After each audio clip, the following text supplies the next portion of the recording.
People look at stories through different lenses. I have my own take on some of these trending issues. Hi, I'm Mariah Ramharak and welcome to In Case You Missed It.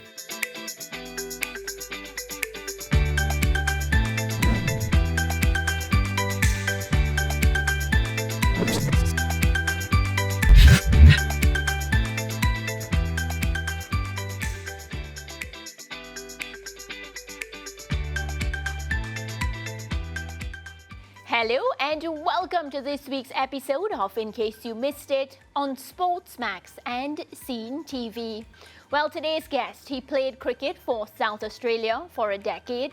He previously coached Bangladesh women and the Netherlands women's team, and he was appointed Windies women's head coach in August of 2023. Let's welcome to In Case You Missed It, West Indies women's head coach, Shane Deitz. Shane, how are you doing? What's the weather like in Antigua? Yeah, how's it going? It's fantastic. Beautiful sunny day, and the beaches are looking really good. Not that I get much time to get down there, but it's a good day in Antigua once again. Yeah, so happy we here at SportsMax could finally catch an interview with you. I'm very honored to be able to interview you. And I'm going to ask you about this job because the job that you have, I don't envy you at all. Head coach of the West Indies women's team. You've been at the helm for almost a year now. How much are you enjoying the role, Shane? Yeah, it's fantastic. The girls are great to work with. I guess we had to get to know each other at first and work out how the system of the team's going to work and style of play, etc., which we've been working on. But the girls have been really working hard and it's been a pleasure to work with. Obviously, there's challenges being in the Caribbean where everyone's a bit all over the place at different islands and etc. And we've had a few good tours away and now we're getting to know each other now. We've got a big World Cup coming up soon. So it's all been sort of gearing towards that and things are looking pretty good. Yeah, and I'm going to feed off what you just said because it must be challenging with having the players from different parts of the world, as you just said. But that aside, has it been a challenging role, being the West Indies women's head coach? What are some of the challenges that you faced? Yeah, I think the biggest challenge is getting everyone together and have time to work on individual skills. We've had a lot of tours the last few months in regional cricket, so I haven't had a chance to really get down one-on-one with the girls and really develop their individual skills and talents. I think that's the biggest challenge, just getting time with players and work on it and developing their individual game. So that's probably the biggest challenge, trying to get everyone together or just me to be around with players and to get to that time one-on-one with them and try to develop their game, because obviously learning at international cricket's not ideal. We want to have our skills up to international level by the time we go out and play. But at the moment, sort of been learning on the job, so to speak, for a few players, particularly the younger ones. So that's the biggest challenge, just getting time with the players. Yeah, and coach, for the benefit of our viewers, you also had brilliant playing days yourself. So I want you to just take us back to your childhood. Yes. Yeah, and when did you start playing cricket, or when did you realize that you were in love with the sport? Well, in the 80s, obviously, when I grew up, it was a long time ago, the West Indies team was the best team in the world, and that's what we all wanted to play in the backyard. So I started cricket playing with my older brother in the backyard. Wow. He was always Australia, and I was always West Indies, which was good because he used to win all the time. So growing up in the 80s in Australia, following West Indies cricket was what we all did and what we all wanted to be. We wanted to be Malcolm Marshall and Viv Richards. I wanted to be Larry Gomes for some reason. I think he was the only left-hander at the time. But we wanted to be the West Indies cricketers and, learning in the backyard. My older brother, Jason, was when I first started, then moved into a bit of club cricket. But, it was always sort of rugby league in the winter and cricket in the summer.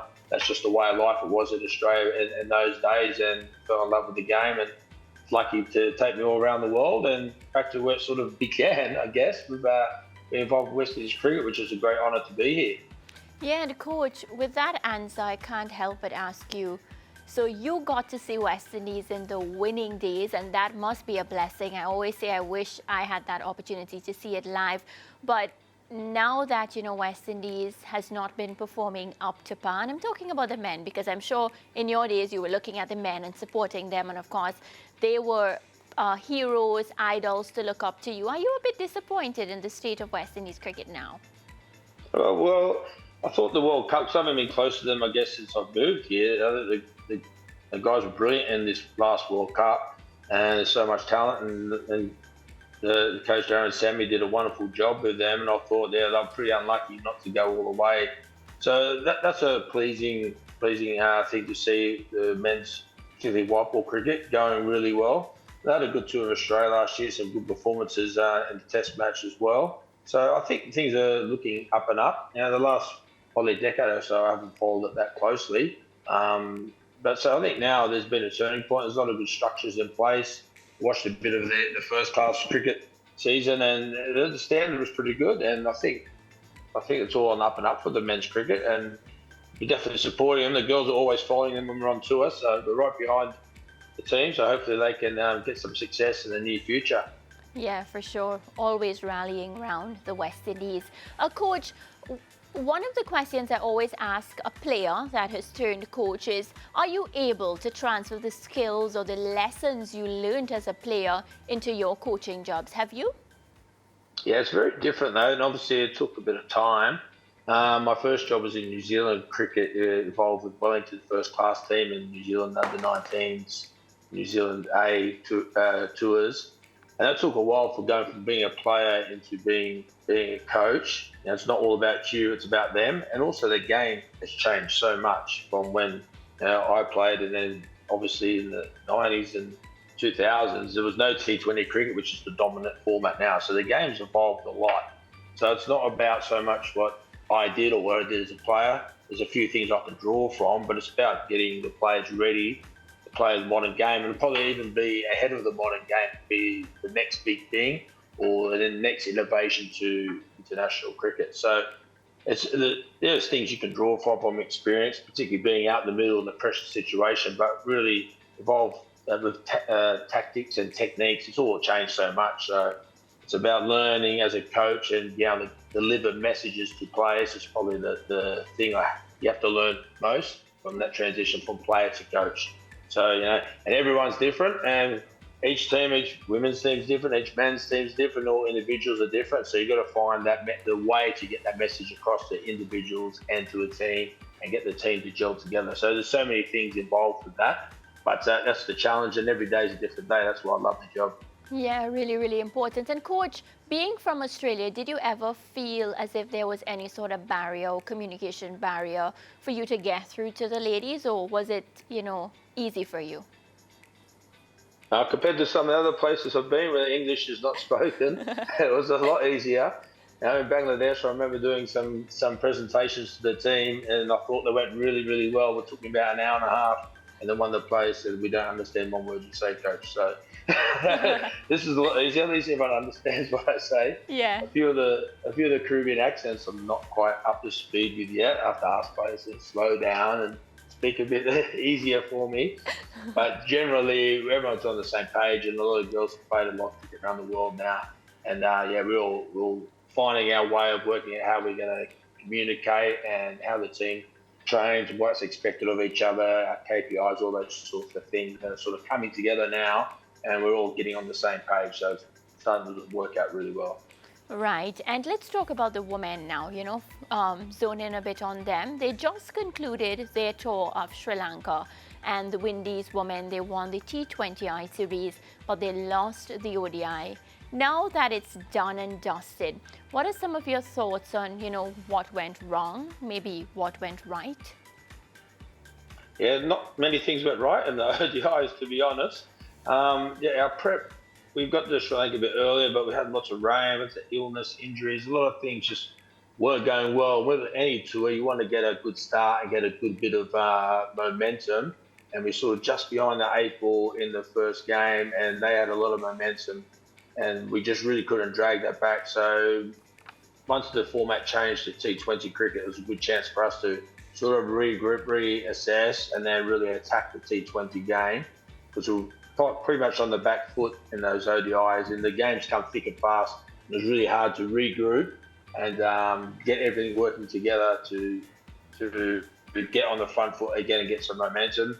And obviously, Haley's our our captain, and she's got a big involvement, particularly on the field as the captain. And we missed that captaincy as much as her runs and wickets are really important. But captaincy is probably vital, and we definitely struggled in that department for the girls to get together and fill those shoes. But I think by the end we actually got better at that, and so there was a lot of real positive developments in that side of the game. Because she's not going to play every game as a skipper, so people have to step up and take their own responsibility, which worked really, really well. So that was a big positive for us. And then we played really good cricket in the T20s and got on top early and won that series, which was really pleasing. Yeah, and this always bothers me, right? Because West Indies on the whole, they know how to dominate a T20 match for sure. It's what we're really good at. But coach, from what you've noticed, right, looking in, and now you have an inside view of what really happens, why is there that gap in both the formats? And I'm asking about the ODI and the T20 because that's what the women play. Why is there that gap, and what will it take to bridge that gap? Yeah, I think we played some pretty good ODI cricket in Pakistan, and Sri Lanka were obviously a bit better at the ODI format. They've had some really good performances, against the top of the big nation. So they're going to be a tougher task to beat. As I said, we just didn't get the momentum early and were sort of behind, and we couldn't gather the way we wanted to play and get on top. And I think with those short series, yes, what you've got to get. But looking forward into the future, obviously regional cricket plays a big part in trying to develop that 50-over mentality of playing. So we need to probably try to get a little bit more regional cricket and A cricket too for the younger players. There's more opportunities to play the longer format. In our case, for the women, 50 overs, the more chance we've got to get better at it. But all in all, I think we just didn't play well that tour, and I was a bit disappointed how we played it. I think our prep was a major contributing factor for that. But we did play some really good ODI cricket in Pakistan, so it's a shame we didn't carry that through. So the next ODI series will be later in the year against India, so we want to have a much better showing for that. Yes. But obviously now we'll focus on T20s. For quite some time, Windies women's poor performances had been linked. Many people said that it was because of their lack of physical fitness. In the time that you've been at the helm of this side, what are your thoughts on the fitness of the ladies? Have you seen any major improvement, coach? Yep, and honestly, when I arrived, I didn't think we were as fit as we need to be. Yeah. So the girls have actually done a lot of hard work over the last 6 months to get their fitness levels to a pretty good level. But I think it needs to improve a lot more. And my role is to put that support systems and processes in place to support them, particularly when they're home in their region. So they've got the opportunities to be able to do the work that's required. And we've had meetings about it, and everyone's on board that it's something that we need to improve on. And the style of play we want to play is the typical West Indies cricket, which is energetic, flamboyant, bowl fast, spin the ball hard, hit the ball hard, and do all those energising athletic things. So we need to be fit to play the best cricket that we need to play and the style of cricket we want to play. So everyone's on board, and we're really working hard to get those levels up to where they need to be. Yeah, and you mentioned her, but I love talking about your skipper. This interview would be no good if we didn't mention Hayley Matthews, because every tournament so far, coach, she's been copying those Player of the Series awards, Player of the Match awards. She did so in the T20 International in Sri Lanka. How is it for you working with Hayley Matthews? She reckons she's making me look good as a coach at the moment. I don't know about that. I think I'm making her look good as a player. But no, she's been fantastic. I think for me, the big relationship, the key relationship is the coach and the captain, and that's working really well. But as a leader, she's been fantastic on and off the field. She really leads by example. In the meeting, she offers great feedback and insights, and her tactical nous is really world class, which is really important. I think she really brings the team together, and everyone follows her. She has that enthusiastic personality that everyone wants to be a part of and hang out with. So she's really infectious in that regard. and she's leading from the front. And I think it seemed to have helped the game, taking that added responsibility. And we definitely missed her when she didn't play, but it was just great to have her around team to work with. It's been a pleasure. All right, so Coach, talk to me a bit about the strengths of your bowling unit. Yeah, I think spinners and fast bowlers at times have all done a good job in developing their skills. The fast bowlers in particular have developed a lot, and the new bowling coach, Damien Wright from Australia, has done a great work with the fast bowlers. And we want to, particularly with the new ball, be able to get some early wickets and inroads so our spinners can then attack in the middle. And obviously, Hayley's been leading the way with the spin over the years, but there's a few other girls. Young Affie Fletcher, in the right older age she's got a second win. I think we've really challenged her the last few tours to be a bit more of a wicket taker, not a containing bowler. And she's taken a lot of wickets. I thought she was probably the highlight of the Sri Lanka tour. And there's a young Offie from Trinidad, I think, Ramarak. She goes all right too. She's been doing a good job. You might know her pretty well. Yeah. She's been a pleasure to work with and had some great performance, particularly in Pakistan. So our spinning unit is doing well. And as young Zayda James is developing her left arm spin, and Kiana Joseph's sort of back in the frame now with her spin.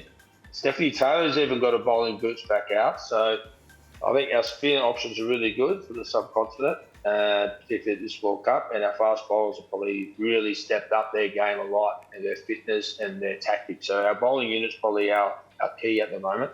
Yeah, you seem pretty pleased with what you've seen from the bowlers, but can more be done from the players in the batting department? What say you, Coach?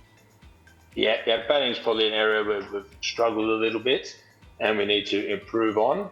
And I think it's the mentality of how we're going into and how we want to play. We're trying to set it up so we can be a bit more attacking, particularly ODI cricket. We don't want to just go out and try to survive and not get out, because that's when I think you generally will get out if you try not to get out, because you're not trying to put the opposition under pressure. So we want to play more of an attacking brand, take some of our T20 batting into our 50-over batting, and be real attacking, put the bowls under pressure. So that's what we're trying to develop, a real, as I said before, West Indian style of attacking the bowls and putting them under pressure. It's a big hitting and try to dominate the game with the bat, which will take time to develop those skills and techniques, but that's what we're working on at the moment. Yeah, and there's that big T20 World Cup in Bangladesh. You coached Bangladesh for a year. You're fully aware of the conditions. So what can we expect as viewers? Yeah, I think it's going to be a really good World Cup. There's probably 5 or 6 teams that could potentially win it. So it's going to be a really hard-fought World Cup. And on any day, you can see that any team could beat anyone pretty much. And we'll be looking to use the conditions, which will probably be a bit spin-friendly. So we've got, as I said, we've got a great bunch of spinners who are working hard to have a great World Cup. It's just our batting. If we can dominate the opposition spinners and field well and back our bowlers up in the field, for a big chance. So it's going to be a really fascinating World Cup. Lots of teams to win it. And yeah, it's going to be great watching for the viewers back home. Yeah, and who are some of the teams, Coach, that we need to watch out for this T20 World Cup? We need to keep a closer eye on them. Yeah, well, in our half of the draw, we have England and South Africa, and also Scotland and the host Bangladesh. So that'll be a tough side of the draw. But obviously, as I said, there's so many good teams in there. The other half of the draw has India, Australia, New Zealand, and Sri Lanka, and one other one I can't think of at the moment. But yeah, I think any team on any day can beat anyone. So it's going to be a really fascinating World Cup. As you said at the moment, South Africa had a great game against India, then got bowled out for about 80 the next day. So it's going to be one of those World Cups. Anything can happen, a bit like the men's one. So it's going to be fascinating watching for everyone. Yeah, what I really enjoy watching is any World Cup, be it the men's game or the women's game, just the fast pace that a World Cup brings, a different storyline. So I can't wait, and I'll be tuned in come September. So this is a question that, I've been thinking about for some time, because, Coach, you know how this job is. It's very, very unforgiving, right? Today you can be the head coach. Tomorrow something doesn't go in your favor, and then the coach always gets the blame. I tend to say that. With the time that you've been given to work with these ladies, what's the long-term plan? Yeah, the long-term plan, as you say, anything can happen, so I have to be here for the long term, which I'd like to be. But yeah, the long-term plan is that we want to be a team that's competing with Australia and England every day. And at the moment, it's probably, we've got a 10% or 15% chance of winning a game. One or two players do well. Our long-term plan is have a squad depth of up to 20 players that are really world class, and if we're having that, then we're going to have a strong team, and we're going to be able to compete with the best on a regular occurrence. So that's the long-term plan. The girls have put some goals together, what they want to achieve. So they want to be up there playing with the best in the world. And if we do that, also we're going to have more players have opportunity to play franchise cricket around the world.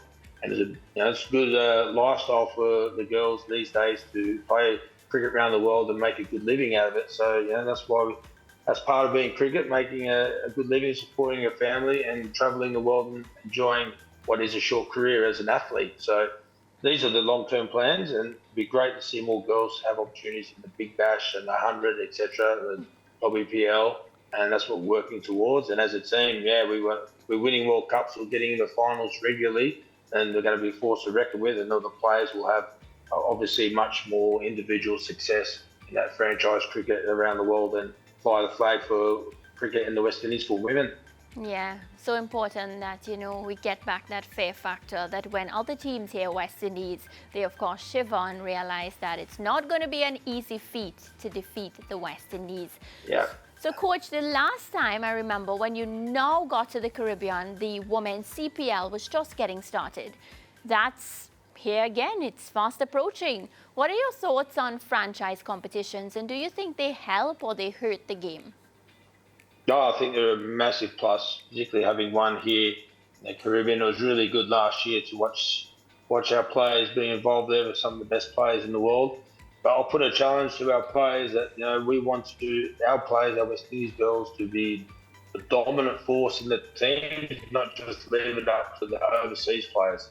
So the challenge is there for the team to play important roles and have some match-winning performances, not relying just on superstars and letting them do all the work. Our girls have got to get out there and really challenge them and put in some really good performances as individuals too at this high level. But I think it's great for the game to promote more cricket and women's cricket in the West Indies, and it's a really important aspect of that, the franchise cricket. Our regional cricket is really important too. We've got to keep developing that. That levels of that competition got to improve to give us a more chance to get girls exposed to better competition. But now we're going to have a bunch of young West Indian cricketers playing with some of the best players in the world again on the big stage, which is fantastic, and they can only learn from that experience. It's now time for my favorite part of today's interview. It's what we call rapid fire time. So Coach, I'll ask you a question and you say the first word or phrase that comes to mind. Are you ready? I think so. All right. One word to describe the West Indies. Fun. Favorite Caribbean dish? Goat curry. Oh, wow. And so you've been where? Because do you know there's a conversation about Guyanese versus Trinis, and Trinis say curry goat and Guyanese say goat curry. So clearly you've been hanging with the Guyanese. I'm not getting involved with these disputes. That's all right. That's very, very smart. All right. They both taste good though. Yeah, it tastes really, really good. Now, Coach, the most memorable moment in your playing career? Probably get presented with my cap at first class level. Okay, and the best moment as a coach so far? Probably beating Australia in my first tour of the West Indies and chasing the world record 213, I think it was, at North Sydney Oval. That was amazing. Yeah, and a cricketer you admired during your playing days? Steve Waugh. What do you prefer, a night in or a night out? When I was younger, a night out, but now I'm very much older, a night in. Well, playing or coaching? Oh, playing. It was, you got control of what's happening. Yeah, now as a coach, you just have to sit and hope for the best. You know, you do the work behind the scenes, but you can't go out and bat for them or bowl. Oh, that's very frustrating. Now, which cricketer do you enjoy watching in 2024?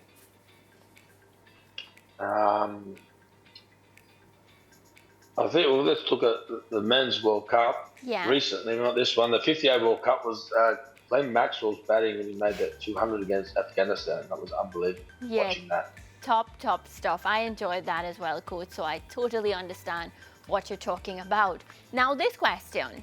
If you had to change one thing about your playing career, what would that be?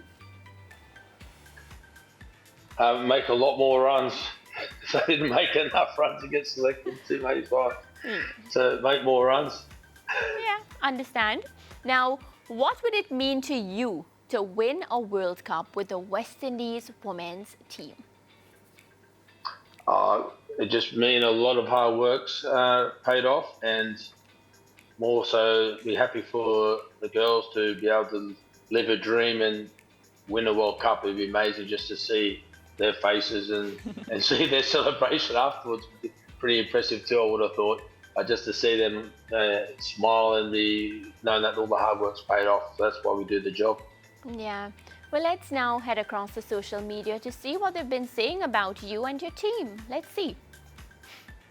So, Coach, you posted this actually. A very good series win from our young girls in a tough environment. Lots of learning opportunities and more hard work to follow. Do you still feel this way? Yeah, I think so. I mean, it's just the start. We just get it at the start together, our journey as a team and me coaching them. So it's a good start. We've had some good success and some young players, as I said, they're coming into the team. So there's a lot to look forward to in the future. Yeah, one more social media post. What do we have? This one is from Safaraz Nawaz Hussain. He says the Windies women are doing much better than the men. I will not be surprised if they are contenders for the upcoming T20 World Cup. No pressure, Coach, but you see what the fans are saying. Yeah, no, there's got to be pressure. It's international cricket, so I hope there's pressure. That's what we want. If we can't handle the pressure, we shouldn't be in these jobs. So that's great that the people think that about our team. We've got to now deliver the goods and show a bit of faith for our supporters and give them something to cheer about. Yeah. Well, I want to thank you so much for taking the time and joining me on today's show. I look forward to chatting with you again really soon. Fantastic. Thank you so much. It's been a pleasure. No problem, Coach. Well, folks, that's a wrap for today's episode on In Case You Missed It. Be sure to like, share and comment and let me know what you thought about today's interview. Goodbye for now.